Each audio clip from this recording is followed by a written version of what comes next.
नमस्कार मित्रांनो. आज आपण बोलणार आहोत होळी का साजरी केली जाते आणि तिचा आपल्या जीवनात सकारात्मक अर्थ काय आहे. होळीचा संबंध प्राचीन कथेशी जोडलेला आहे. प्रल्हाद हा भगवंताचा अखंड भक्त होता. त्याचे वडील हिरण्यकश्यपू स्वतःला देव मानत होते. त्यांनी प्रल्हादाला अनेक यातना दिल्या.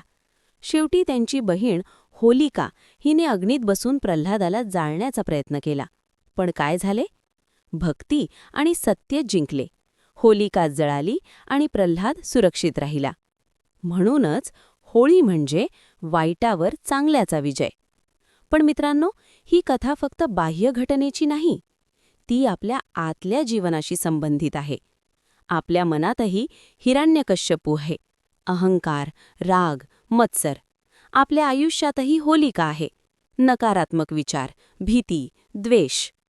होळी आपल्याला सांगते, या सर्व नकारात्मक गोष्टींचा अग्निदाह करा.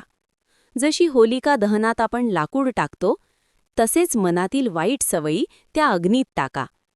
दुसऱ्या दिवशी रंगांची उधळण होते. रंग म्हणजे आनंद, प्रेम, एकता, नवे नाते. म्हणजेच होळीचा खरा उद्देश आहे मन शुद्ध करणे, नात्यांमध्ये गोडवा आणणे, जुने राग विसरून नवी सुरुवात करणे. मित्रांनो, या होळीला फक्त रंगांनी नाही, तर सकारात्मक विचारांनी जीवन रंगवा. अहंकार जाळा, प्रेम जपा आणि आनंदाची उधळण करा. हीच आहे होळीची खरी शिकवण. वाईट जाळून चांगल्याला स्वीकारण्याची. धन्यवाद.